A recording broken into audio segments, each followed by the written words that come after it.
नमस्कार, आप सभी का स्वागत है भारत 24 पर। मैं हूं आपके साथ पूर्णिमा मिश्रा। शाम के 6 बज चुके हैं और वक्त है दहाड़ का। बिहार विधानसभा चुनाव के ऐलान के 8 दिन बाद भी गठबंधन दलों के बीच सीट बंटवारे की तस्वीर साफ होने का नाम नहीं ले रही। खासकर महागठबंधन में सीट बंटवारे को लेकर रस्साकशी बढ़ती जा रही है।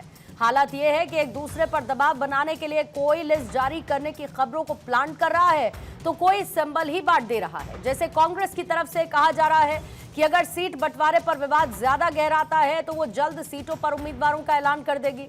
दूसरी तरफ आरजेडी में लालू प्रसाद यादव ने आरजेडी कैंडिडेट्स को सिंबल दे दिया, जिस पर विवाद बढ़ने के बाद तेजस्वी यादव ने सिंबल को ही वापस ले लिया। सवाल यह है कि आखिर गठबंधन में चल क्या रहा है?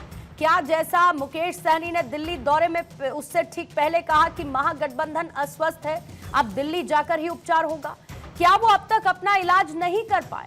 आखिर कब तक सीट बंटवारे पर यह सियासी खींचतान देखने को मिलेगी और कब महागठबंधन में उम्मीदवारों का ऐलान होगा?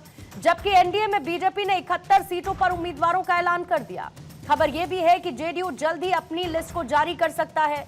इधर जीतन राम मांझी और उपेंद्र कुशवाहा की नाराजगी को कम करने के लिए बीजेपी और चिराग पासवान की तरफ से एक एक सीट दी जा रही है। कुछ ऐसा ही फॉर्मूला निकालने की तरफ एनडीए बढ़ रहा है। लेकिन सवाल यह है कि क्या तेजस्वी यादव के फॉर्मूले पर साथी दल सहमति जताने के लिए तैयार नहीं है? और आखिर तेजस्वी यादव अपने सहयोगियों के साथ मिलकर बांटकर आगे की रणनीति क्यों नहीं बना पा रहे हैं? आज दहाड़ में इसी मुद्दे पर करेंगे चर्चा। पूछेंगे कि एनडीए में सब कुछ फाइनल तो महागठबंधन में विवाद क्यों? लेकिन उससे पहले आई प्रतिक्रियाएं आपको सुनवाई। गुस्सा एकदम जायज है, मैं उनके गुस्सा से सहमत हूँ। जब डिसीजन हो गया है तब फिर जदयू के सीट पर कोई दूसरा क्यों सिंबल दे रहा है?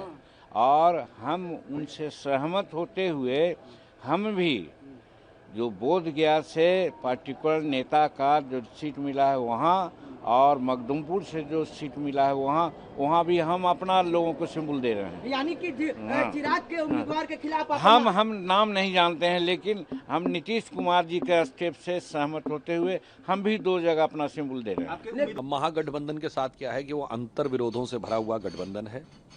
वहां पर सिर्फ सीट के अनाउंस करने तक ही झगड़ा नहीं रहता है, उसके बाद भी रहता है। याद करिए 2024 के लोकसभा चुनाव में सीटों का बंटवारा होने के बाद भी राजद ने पप्पू यादव जी को और कन्हैया कुमार जी को चुनाव लड़ने नहीं दिया था, और फिर वहां पर चुनाव के बाद भी आपस में भीतरगात जारी रहता है। याद करिए मजलिस इत्तेहादुल मुसलमीन के 4 विधायक उन्होंने तोड़ लिए थे, यानी 4 मुसलमीन तोड़ के मजलिस लूट ली थी, और ये इनकी प्रवृत्ति है। राजस्थान में भी बसपा ने 6 विधायकों का बिना शर्त समर्थन दिया था कांग्रेस को, उन्होंने वो 6 हाथी निगल लिए थे। तो जहां तक अंतर विरोध की बात है, गठबंधन से लेके पार्टी से लेके परिवार तक में अंतर विरोध बहुत साफ दिखाई पड़ रहा है। मेरे यहाँ सब ठीक है। अब भैया कभी कभी तो चलता रहता है ना। 5 गांव के लिए महाभारत हुआ था, कुछ लोग को तो समझना पड़ेगा।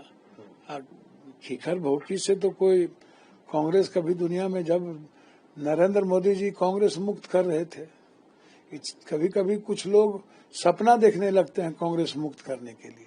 कोई भारत मुक्त करने लगते हैं, कोई राज मुक्त करने लगते हैं। कांग्रेस के बगैर कांग्रेस भारत की आत्मा में बसता है, आम आदमी की आत्मा में बसता है। महागठबंधन में सब ऑल इज वेल है।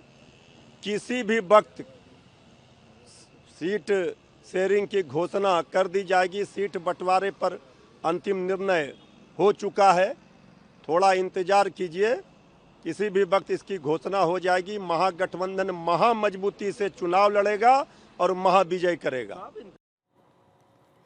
तो आइए पहले सवालों का जिक्र करती हूं और उसके बाद मेहमानों से चर्चा की शुरुआत करूंगी। आज पहला सवाल चर्चा में यही रहेगा, साथियों की चाहत, महागठबंधन में विरोध की आहट, कांग्रेस वीआईपी अड़ी, गठबंधन में तेजस्वी से ठनी। तेजस्वी का फॉर्मूला होगा हिट या फिर हो जाएंगे हिट विकेट? एनडीए में सद गए साथी या फिर विवाद है अभी बाकी?